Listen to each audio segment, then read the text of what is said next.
Thank you.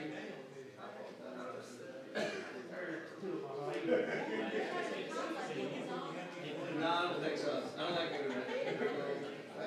This is God's day. The Lord's day. There we go.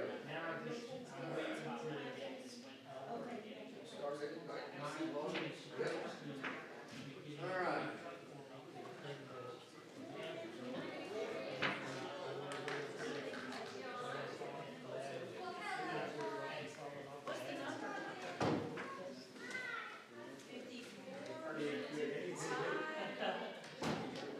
Where are you, Ernie? What? Oh, where we're at? 54. I wish. Where are you? 61. 60. No, I'm kidding. 57. I didn't think you made the big 6 yet. No, every time I hear though, now if I hear it's 60. I guess closer you get to it, that's when you start hearing it. What? All right. See, I can't even hear it. What do you think? All right, it's good to see everybody this morning. We're going to go ahead and jump into our class. We're going to be in 2 Samuel 19, dealing with David. It's starting towards Jerusalem, so he's going to be heading back. As we know, Absalom is now dead, of course, and it was asking me the other day about Absalom. I always get Absalom and Amnon mixed up, you know. And someone asked if Absalom was his first son. I said, yes. And then after I got home later, I was like, nope, that's not right. It's Amnon. So it was always, Absalom was his third son, and Amnon being the first. Of course, he was killed also by Absalom. So we see that. But we're going to go ahead and jump into this. We'll start with our questions as we get into this first. First question starts with is, for what reason were the 7 men chosen in Jerusalem? Acts 6, 1 through 3. Take care of the widows. Take care of the widows. We know this is to serve tables also. The apostles say, hey, we're not here to serve tables. And they would choose them, and you know that would be actually what we learn over time is that basically would be the job of the deacon as we see the understanding of what would be found with it. Next one, those witnesses who spoke falsely against Stephen accused him of what? Blasphemy. Blasphemy, we know, but against who? Against his prophets and Moses is what it says. Exactly right. We see that there. What specific incident did the witnesses relate as proof? The proof was that he said that Jesus stated, and they believed that he was going to replace Moses, basically. Replace the ways of Moses, which was true, the old law. But remember, the majority of the 10 Commandments come over except for the Sabbath, keeping the Sabbath.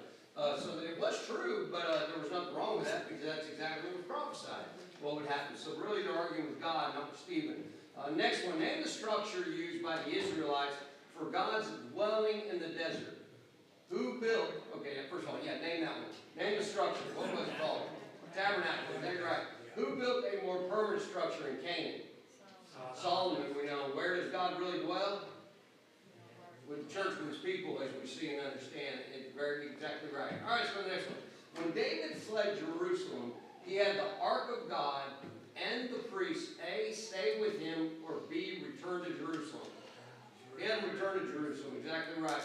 David didn't know if this was God's choice or not, and he didn't want to get out there and something happened and so on, so he was leaving that there to be safe. What did David say about his return to Jerusalem? I kind of said it. He said, if God, basically what he paraphrased down to is that if God basically allows that to happen, then that'll happen. And he said it would be God's choice through all of it. David didn't have a choice in that, basically is the way he looked at it. And I just noticed I left the L off. I put a SAMU and a 15 there right after it. All right, next one. Yes or no? Did Mephibosheth, King Saul's grandson, leave Jerusalem with David? Did he leave Jerusalem with David to go on this, when David was running away? The answer to that is no. No, he did not. Why didn't he go? Why couldn't he just get up and go on his own? He was disabled. He was disabled. He was lame. Exactly right. His feet didn't work. Next one. As David and those with him were traveling away from Jerusalem, there was a man from the house of Saul who followed alongside. A, praising, B, cursing David. Yeah, one of those two. Cursing David, exactly. Cursing him, throwing rocks at him, kicking dirt at him, and so on. Describe David's instructions concerning the man. Just leave him. Yeah, they remember Joab. What Joab want to do? Somebody go there and cut his head off. I'll take care of him right now. You know, like, what's that? Put it in God's hands. Yeah, exactly. That's exactly what he did. He's like, no. Just leave this man alone, And And David looked at and understood, everything because of what had happened and the way things had gone. And so David realized that, putting in the way that God would take care of that. And this morning we're actually going to see this man come back. So how did a woman hide Jonathan and Ahimaaz when Absalom's servants were seeking them? In the well. Was that in what? Down in the well. Down in the well, exactly right. And said she covered it up. She covered that up exactly. Next one. Did all the people who were fleeing with David cross over the Jordan River as Hushai had counseled? Everybody know? 2 Samuel 17:22. The answer is yes. Yes. Every single one of them, it says they all crossed with him over the Jordan as he would go over there to Mahanaim. Next one. Yes or no? Did the servants of David kill very many of the Israelites following Absalom? Yes, 20,000 we know for sure. We read about that in the big slaughter in the fight against Israel and them. Describe the two men and their reports to David of the battle with Absalom. Basically two things. Number one, what did they say about the war, about the battle? It was victory, victory. They won, it was a good day for you and so on. And that was the reports from two of them. Then the next one we know came from I forgot what it was called, Chinanite or something like that. But what did he tell David? That David didn't want to hear. That Absalom was killed. Exactly right. That Absalom was dead, as we see there and understand. All right, let's jump into King David as he returns to Jerusalem. We're basically starting back to Jerusalem. He will get there. We'll see that as we look at this. Right now he's still at Mahanaim. Remember, Mahanaim is a very well protected fortress. You would say a castle, basically kind of like Jerusalem, double walled and so on. And it's very big. A lot going on there. A good place for safety. So as we look at this 19th chapter of 2 Samuel, it's basically an emotional, complex, kind of spiritually instructive chapter, the best way to look at it, of David's life. And the rebellion of Absalom, we know, has been completely crushed. It's been crushed down now. Of course, their victory does not feel like victory, to David at least. It feels, he's very, he's not celebrating, he's grieving. Instead of unity, there's division. Instead of strength, there's hesitation. And that stuff should not be happening. And remember, we're going to talk about Joab. Joab gets a bad name because he was a man that he was a crazy warrior. I mean, he killed people left and right. But at the same time, did he want to elevate himself, or did he always have David's best interest in him?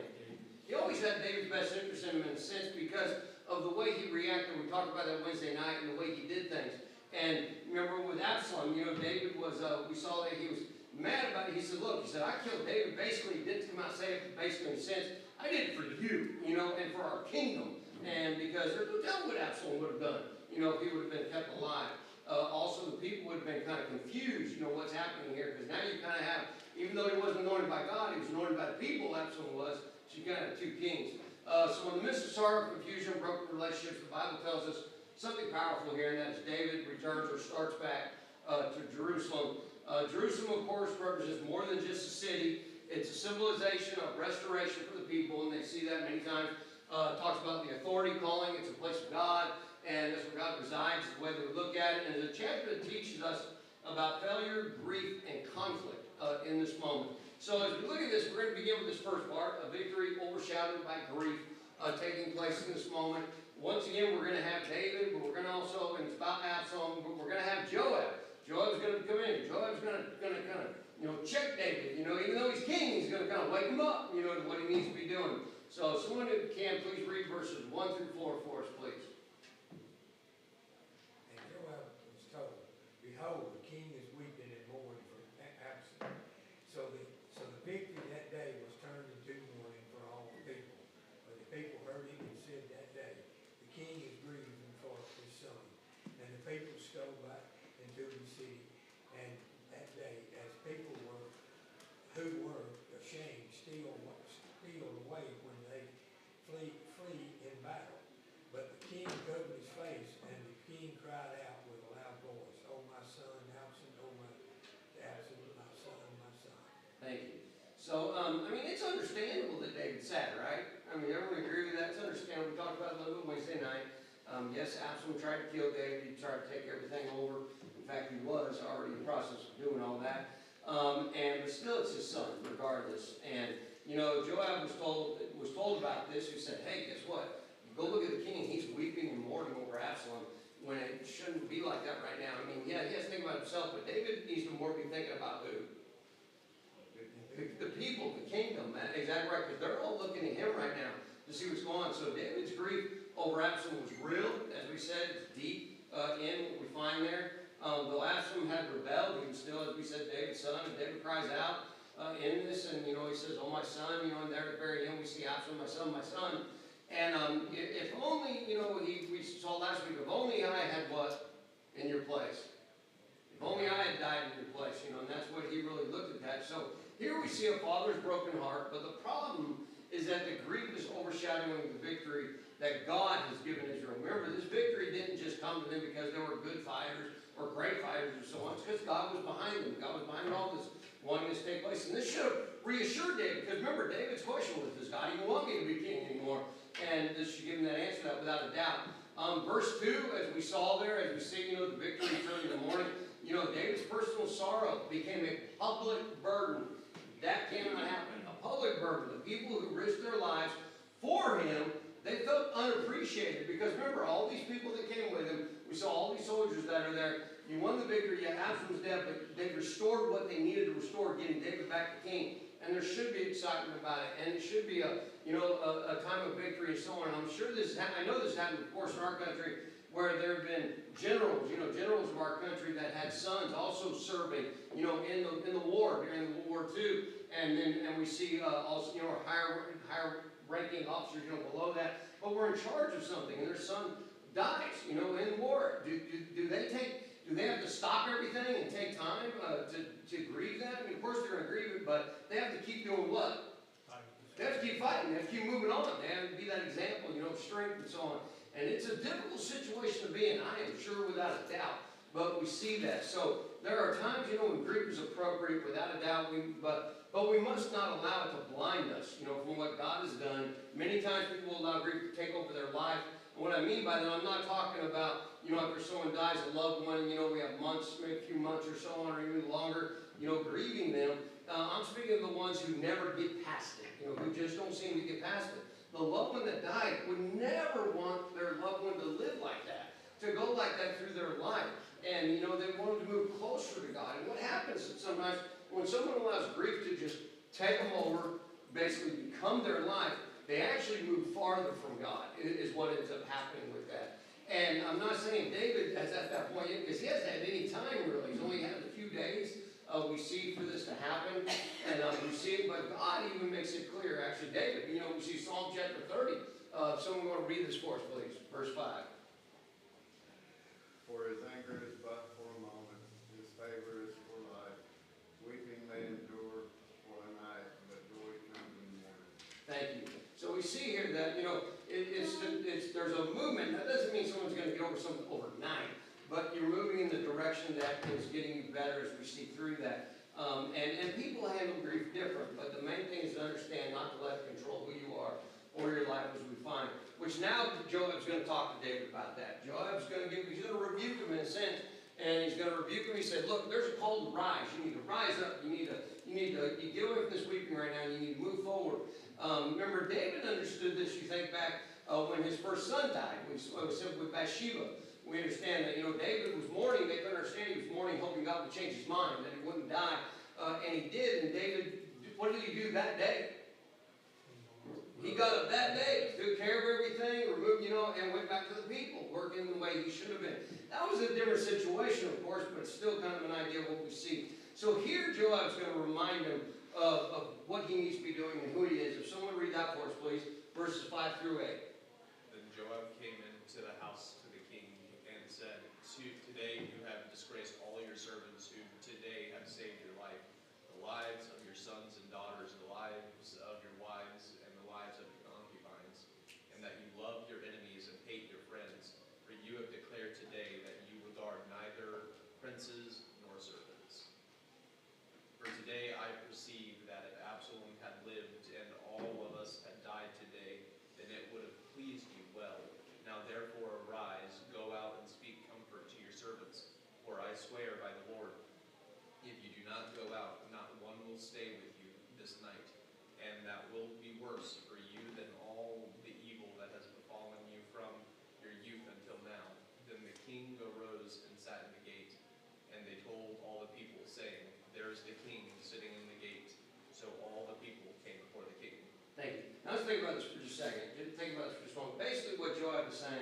is put it to the side. You know, yeah, you're grieving your son, do it inside and put it aside. Take care of all this with the people, then find a time to grieve. And that's really what we see here. And we may ask, you know, how does Joab know this? That, you know, that the people are all going to leave him, or he'd be happy, you know, if all the people died and so on. Remember, Joab is who right now? He is the boss of who? Basically, the leader. The leader of all the army, of everything. He's leading everything. And, you know, he hears the mouths of these people. They're probably talking like crazy. And back when they actually said that, verse 1, we see that was coming from the people. You know, it came to Joab to tell him about this, what was being said. So he realized what happened. He realizes how terrible of a moment this is, but also how big of an opportunity it is to let the people know, thank you for what you've done, and we need to get to where we're at. So Joab's words, you know, they were harsh. I mean, they really were. You know, they were harsh, but they were necessary. And David had to be reminded of this responsibility as king. Number one, as we see that, it's just like us, you know, when we look at Christians today, we know our first and most important relationship is with God our Father and Jesus Christ. That is our first and most important relationship over everybody on this earth. Everybody after that comes next, which would be our family. But we see and understand that. So verse 7 says, rise, go out and speak comfort to your servants. David then rises. It says he went to the gate. Remember the gate. Why was the gate so important? What did they do at the gate? That's right. It's where the people would come. Remember, we saw that with Absalom, right? Where he started stealing things from David. He went to the gate to do it. So the people would be there. They'd be coming and going, and the people would hear that David. In other words, it's easy access. It's not like, all right, David's in his court, in his court. He's over there. You're going to have to make an appointment to go see him. That's not what he does. He does this, and it comes out to the people, and it shows this leadership, judgment, and authority that is behind him and what he finds there. So we look at kind of, you know, a little more application for us is, you know, there are moments when we must rise, even when we don't feel like it. You know, we have to do it, and we see that life has to go on.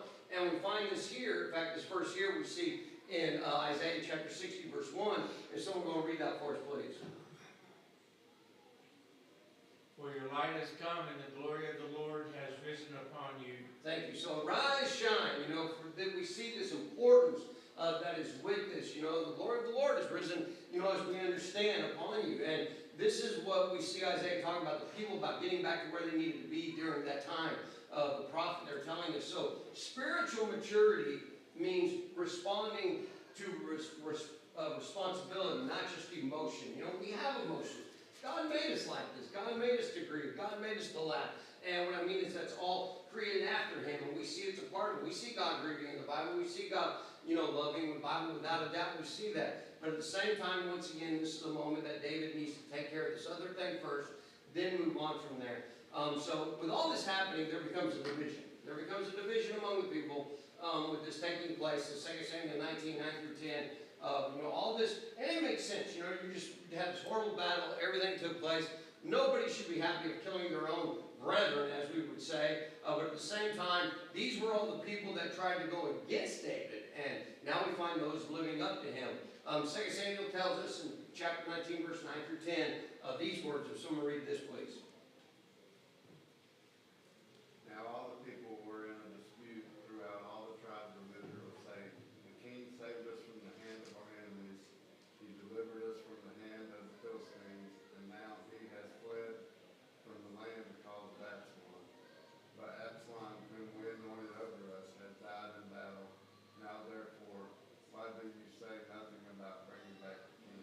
Thank you. So this is, we need to understand here, you know, Israel is referring, of course, to the top 10, the 10 tribes, you know, and then Judah would be the bottom two. Even though we don't see a divided kingdom right now at this moment, we do in a sense, let me just say that, but it's not a full division yet. So David begins his return to Jerusalem. The big question for Israel is, what is David going to do to the people who have run him out of town? Most kings, when you go to take over, the people that run you out of town, usually they'll keep the children and the wives, but what will they do with all the men? Kill them all. Exactly right. That's what we would see with the king to do that. But notice, we're going to see, that's not how David is. David's totally different. What is David going to do, though, with all the defectors who do not support him, you know, because he's going to get there, you know, start taking back over, and there's going to be some that still don't support him for what we saw here. Even with Absalom's death, we are told that Israel is arguing over David, even if he should be king. We see it in verses 8 through 15, and then we'll see it at the very end of the chapter again. So even though Absalom was dead, the nation was still divided in a sense. There were uncertainty about David's return. Would he even come back? Would this happen? And this reveals a key truth to us. Victory in battle does not always mean unity in the aftermath. We need to catch that and understand that. All the people were in a dispute through all the tribes of Israel. What David is going to do is going to be pictured basically in three people that are here, that are taking place. We're going to see their three names, and it's going to show them to show this is the attitude of David too. At the same time, that's why God inspired to have it written like this. Division, think about this. Division often lingers after conflict without itself, but if unchecked, it will destroy a kingdom. And for us today, it can even destroy, relationships. We see that, and how terrible that would be. And we don't want to ever have that and have that division that is there. In fact, in Matthew, very, very well-known verse, right? Matthew chapter 12, verse 25, Jesus spoke about this and the importance behind it and what can happen, not only in a kingdom, but in our own homes. And so what does he say here? Someone read this, please. And Jesus knew that their thoughts, and said unto them, every kingdom divided against itself is brought to desolation, and every city or house divided against itself should not stand. That's exactly right. Every kingdom divided against itself, is brought to desolation. That's a terrible thought as we think about it. God calls his people not to just win battles, but to restore unity. We see this even in our own country. I'll talk about it a little bit later. We saw that with the Civil War. It took place in our country. And, there was it was done, it was over. People were excited, people went back home, but not everybody was excited about that. We saw the unity. There was still division. There was division for a long time.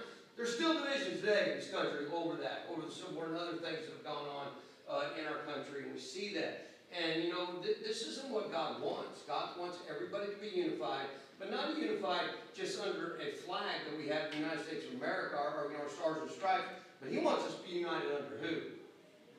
Under him, exactly right. Him first before all things that we see there. David, do you have a comment? I was just going to say Abraham Lincoln quoted that very verse. Sure did. The Civil War. That's exactly right. And because see, he knew that. He knew that they would.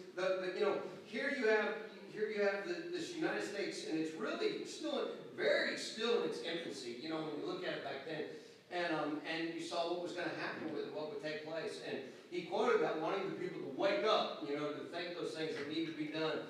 We agree with everything that was done on either side? Probably not. You probably have. I know I have problems with both sides. Things that went on. And I'm sure we all do. We see that. But that doesn't mean we don't try to work together. We're supposed to be a country united under God. And that's what we see and realize what's there. Which brings us to our next thought. David's wise appeal to Judah. So, with all this happening, Joab has woken David up. David realizes it. He's wondering, people don't even want me as king. But who does want him as king? He can see it now because Absalom being killed, basically everything being squashed. He sees now that God wants him back there, and that's what he's going to do. So let's go and read verse 11 through 15, please. So King David sent to Zodak and Abiathar the priests, saying, speak to the elders of Judah, saying, why are you the last to bring the king back to his house, since the words of all Israel have come to the king, to his very house? You are my brethren, you are my bone and my flesh. Why then are you the last to bring back the king? And say to Aslan, are you not my bone and my flesh? God do so to me, and more also, if you are not the commander of the army before me continually, in place of Joab.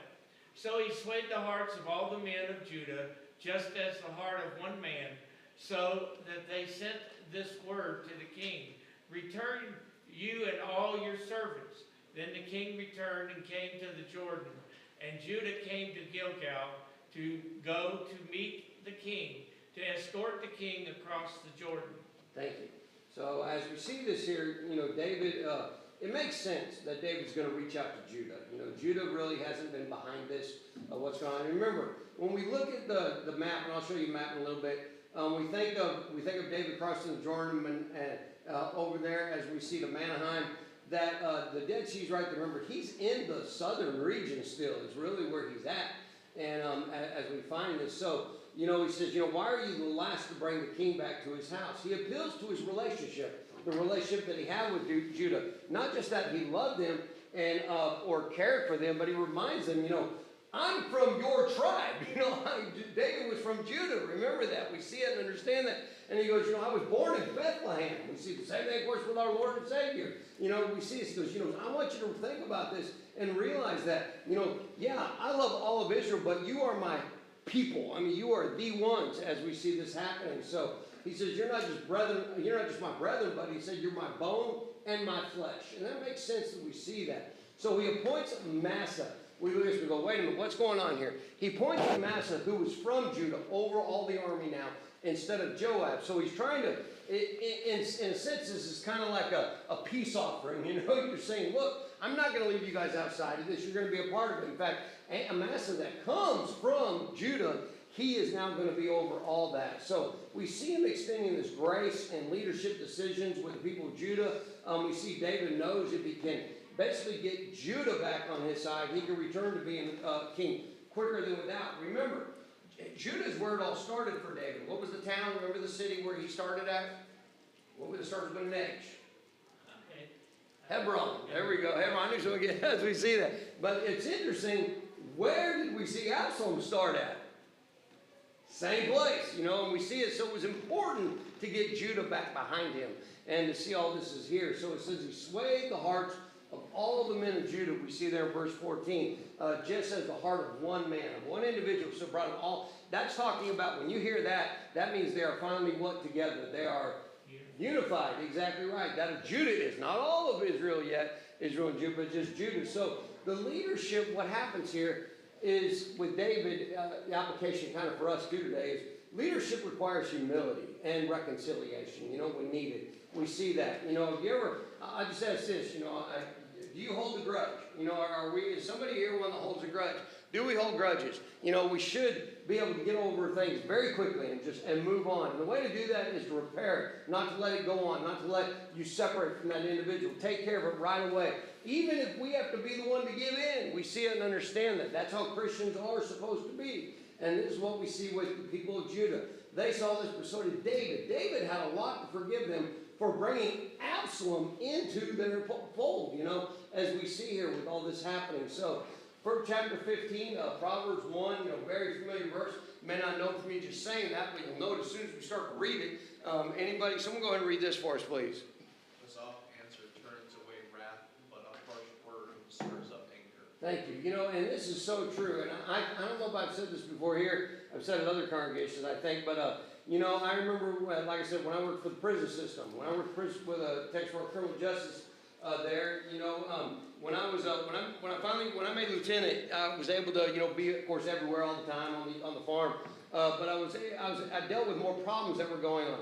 I learned, you know, before that, when I was a drill instructor for the state boot camp, you know, that you yelled a lot. That's just what you did. You yelled a lot. And, you know, we got what we needed to get done right then. But when you move back over to a regular prison, you're over there, and you notice when you yell at an inmate when you're talking to him, you don't really get his attention. I mean, he's really just, and that's right, those harsh words turns him away. But when I start whispering, talking softly, guess what it does? It doesn't only get their attention, it freaks them out. I mean, they're like, what's going on here? But they hear it. And that's what we see here, the same with us today. When we think about that, you know, the harsh words will stir up anger, but a soft word makes things different. So David is beginning to move toward restoration. That's what this is all about. And this is the turning point for him that we see in this moment. So it's going to continue as he's going to start on that journey. There's going to be encounters that things are going to happen on the way, journey back. Not bad things. And these are going to be these three men that he's going to meet, that he's going to talk to, and they're not people that he doesn't know. He knows who they are. So as we look at this, the first we'll get into in just a second, verses 16 through 23. I have someone read it in just a moment. We're going to see Shimei. Once again, Shimei, here it is. This should give you just the idea. Oops, wrong way. Go the other way, Ernie. Shimei is giving you an idea who he is. Look what's in his hand. What's in his hand? got a rock, right? This is the guy that cursed him. Remember that we see cursing him. And she'd come back, and you're having, we just, we go, what's he coming back for? Is he coming back to do it again? Or something different here. It's really amazing in this moment. So as we look at him, as we see this, he was proclaiming lies while he was doing this also, lying. Some things were true, but a lot of lies he was stating out, throwing rocks of dirt at David and his men. Shimei, now comes our first of all the people I said against him, all the people against him. He was one of the main ones. He comes to David, but he doesn't come by himself. This man must have had some kind of power because he brought 1,000 men with him from Benjamin, 1,000 men. And what is he doing? Is he going to confront David and fight him again by showing, or is he going to show his allegiance to David? And that's what we're going to look at this morning. That's what we're going to see, that he falls down before the king and he's going to plead for mercy. In other words, he confesses sins. And Abishai, here comes another one of David's guys. He's talking, he goes, you know what? This guy needs to be put to death. Let's just kill him. And, and David, of course, for cursing the king. What's interesting, there was a law for that. And he was right. If you curse the king, you die. And you could be stoned to death. Usually in stone, a lot of times they would, of course. But back then, they usually just cut him up and they'd be done with it. But look at David. I want you to, when we read this, I want you to see his grace and how he's going to tell us how he's not going to die today. This isn't going to happen. And the king shows us grace, and it's important. So let's go ahead and read it, if someone would, verses 16 through 23, please. Shimei, the son of Jerah, a Benjamite, who was from Bahurim, hurried and came down with the men of Judah to meet King David. There were 1,000 men of Benjamin with him, and Ziba, the servant of the house of Saul, and his 15 sons, and his 20 servants with him. And they went over the Jordan before the king. Then a ferry boat went across to carry over the king's household and to do what he thought good. Now, Shimei, the son of Jerah, fell down before the king when he had crossed from the Jordan. Then he said to the king, do not let my lord impute iniquity to me, or remember what wrong your servant did on that day that my lord the king left Jerusalem, that the king should take it to heart. For I, your servant, know that I have sinned. Therefore, here I am, the first to come today of all the houses of Joseph to go down to meet my lord the king. But Abishai, the son of Zerah, answered and said, shall not Shimei be put to death for this, because he cursed the Lord's anointed? And David said, what have I to do with you, you sons of Zerah, that you should be adversaries to me today? Shall any man be put to death today in Israel? For do I not know that today I am king over Israel?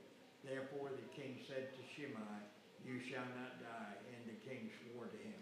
Thank you. A couple interesting things here. He tells David he's saying, I've wronged you, I'm sorry. David responds with mercy. David actually asked the question, am I even king? Think about that for a moment. Even though he knows he's returning to Jerusalem, he knows God anointed him and all that there, but still David's, questioning it. He may get into Jerusalem, and what happened to him? Be revolt and be killed. We see this there saying. So with all this, what I just want to show you is here's the humility of David, once again, working in such a great understanding of what God would want and what God would expect. Here's the area, just reminds us where we are. Remember, David was up here at Manaheim, we see here in this area where the big, nice city is, we find. And he's come back the same way he came up here. He's coming over here, and he's going to cross the Jordan right here by ferry. And we see that here in this moment. It shows us it's a deep area where they would cross, an easy place to get across with, we understand, a ferry. So grace, what happens here is triumphs over judgment. We need to be thankful. We need to be so thankful that we have a Lord and Savior that is merciful and shows us grace, with him suffering and sacrificing for you and I. And that's a huge thing. And really, this is what we see David kind of doing. He's suffering from the death of his son, of course, and everything. And he's sacrificing his ways to make sure the people are taken care of first. He didn't get that at first, but he did after Joab talked to him. And there's so many, the Bible talks about so many similarities between David and Jesus. And we see it, and this is another one of them as we find there. James 2:13 tells us this, for judgment is without mercy to the one who has shown no mercy.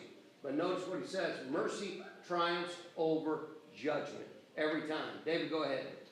Now, the word judgment, it implies a sentence. Yep. And Shimei, did he deserve to die? Absolutely. Without a doubt. Did we deserve to die? Without a Absolutely. doubt, yeah. But mercy, just very simple definition is withholding punishment that is due or that one deserves. That's right. That's exactly right.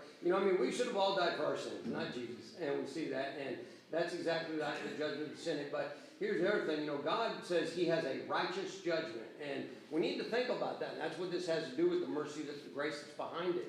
So we seek to meet the second man, Mephibosheth. We already know who he is.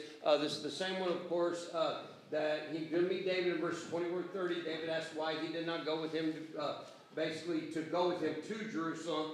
And we're going to see some questions here brought about, and this is what he tells us. Actually, let me see. I got 3 minutes. I'm reading. All right, now Mephibosheth, the son of Saul, came down to meet the king, and he had not cared for his feet, nor trimmed his mustache, nor washed his clothes from the day of the king departed until the day he returned in peace. So it was when he had come to Jerusalem to meet the king that the king said to him, why did you not go with me? Mephibosheth goes, why didn't you go with me? Why didn't you go with me as we left? He said, he answered, my lord, O king, my servant deceived me. Remember, he was deceived by his servant, saying that Mephibosheth basically wanted to become king now. This is what he wants. It's really bad for you. And David gave him all of his property, that had been given to him. It says, for your servant said, I will saddle a donkey for myself, that I may ride on it and go to the king, because your servant is lame. And he has slandered your servant to my lord the king, but my lord the king is like an angel of God. Therefore do what is good in your eyes, for all my father's house were but dead men before my lord king. And notice here, yet you set your servant among those who eat at your own table. Therefore what right have I still to cry out any more to the king? So the king said to him, why do you speak any more of matters? I have said, you and Ziba divide the land. Then Mephibosheth said to the king, rather let him take it all, inasmuch as my lord the king has come back in peace to his own house. I want you to think about this. So what we see here is Mephibosheth is like, do with me what you want. Basically he's like, you've already treated me so well beyond anything I ever deserved. And he said, I don't need the land. I just need to know that you're going to be king again, that you're coming back. And it's such a great moment as we see here with everything that he went through that we see in this episode here. True loyalty values relationships over possessions. Matthew 6:21, for where your treasure is, there your heart will be also. And that is so true. And important for us to think about, which brings us now to Barzillai. Barzillai, or Barzillai is actually what it says. We see he's a life of faithfulness. And remember, he's the one that says, brought beds and masons, what does it say there? Basins and earthly vessels and wheat and barley. He's the one that took care of David. So we read these words about him. I want you to see what it says. And Barzillai, the Gileadite, came down from Rogelim and went across the Jordan, and the king had escorted him across the Jordan. Now Barzillai was a very aged man, 80 years old. Now that's very important because back in this day, men only lived usually into their 70s, is what we find. Actually, early 70s, if not 70s, usually when they died during that time. So he's in his 80s, so he's close to what? He's close to death. Probably every day he thinks he's going to die. And he had provided the king with supplies while he stayed at Manaheim, for he was a very rich man. Notice, not just rich man, very rich. And the king said to Barzillai, come across with me, and I will provide for you while you are with me in Jerusalem. But Barzillai said to the king, how long have I to live that I should go up with you to the king to Jerusalem? I am today 80 years old. Can I discern between good and bad? In other words, says, my mind's not working right. He says, can your servant taste what I eat or what I drink? Can I hear any longer the voice of singing men and singing women? Why then should your servant be a further burden to my lord, the king? Your servant will go a little way across the Jordan with the king. And notice what it says, and why should the king repay me with such a reward? Please let your servant turn back again, that I may die in my own city, near the grave of my father and mother. But here is your servant, Chim. Let him, in other words, this is his servant that he's going to give to David. Or actually have David, take him, and he will do everything for you that I can't do for you. He says, let him cross over with my lord the king, and do for him what seems good to you. David's going to take care of him the way he would have taken care of Baran. He says, and the king answered, Chisholm shall cross over with me, and I will do for him what seems good to you. Now, whatever you request of me, I will do for you. And then finally, verse 39, then all the people went over the Jordan, and from the king had crossed over, the king kissed Barzillai and blessed him, and he returned to his own place. This is a huge moment. You know, here's this moment where most people do something for the king, they're expecting what? Something back. You know, this guy's like, I don't want anything from you. And he just, here once again, I just want you to be king. Same thing we saw with Mephibosheth. The same thing we're going to see with Shimei, we saw with Shimei. Think about this, Matthew 25, 36 through 40. We understand that faithfulness doesn't always seek reward. You know, have you ever done something for someone by secret and not expect anything back? And you don't even want them to know it. And we see that. That's what this verse is about. I don't have time to read it, but we all know and understand, you know, that Jesus said, you know, you've done for me. You take care when I was sick, when I was naked, you fed me, you know, I was in prison, you came to me. And what do you mean I did that for you? We didn't do any of that for you. He goes, no, you did it for other people, and that's like doing it for me. And he says, I want you to continue to do that as we see today. And I'm 2 minutes over. I will finish with this last part so we can close it out. A renewed conflict takes place. So Israel, you think they're working, things are coming together, and then they question again. Now the king went on to Gilgal, and Shimei went on with him, and all the people of Judah escorted the king, and also half the people of Israel. So here you have half the people of Israel, not all of Israel, but that were there. And the others have gone already back to Israel, and you have all of Judah, that is the men that would come out. And it says, just then all the men of Israel came to the king and said to the king, why have our brethren, the men of Judah, stolen you away and brought the king his household and all of David's men with him across the Jordan? And it says, so all the men of Judah answered the men of Israel, because the king is a close relative of ours. Why then are you angry over this matter? Have you ever eaten, have we ever eaten at the king's expense? Or has he given us any gift? And the men of Israel answered the men of Judah and said, we have 10 shares in the king. Therefore we also have more right to David than you. Why then do you despise us? Were we not the first to advise bringing back our king? Yet the words of the men of Judah were fiercer than the words of the men of Israel. In other words, they're saying, we have 10 tribes, you have 2. We're much better than you are. It is terrible. So now they went from, yeah, let's restore the king, this is great, to doing what? Arguing who he is. And you know, here it is. He's everybody's king there. All of them. And they need to realize that, catch that. That's the same thing we look to God and Christ and how important it is that we follow him. So that's the story. A little more to go over, but I don't have time. So any comments or questions before we close? We do see the great thing is that David is on his way. He's moving into Jerusalem, and he will be there, and we will see that on Wednesday night. Actually, we'll see another conflict try to be destroyed, and it does. Sheba, and we'll get to that next week. All right, we'll end there. Thank you for your time.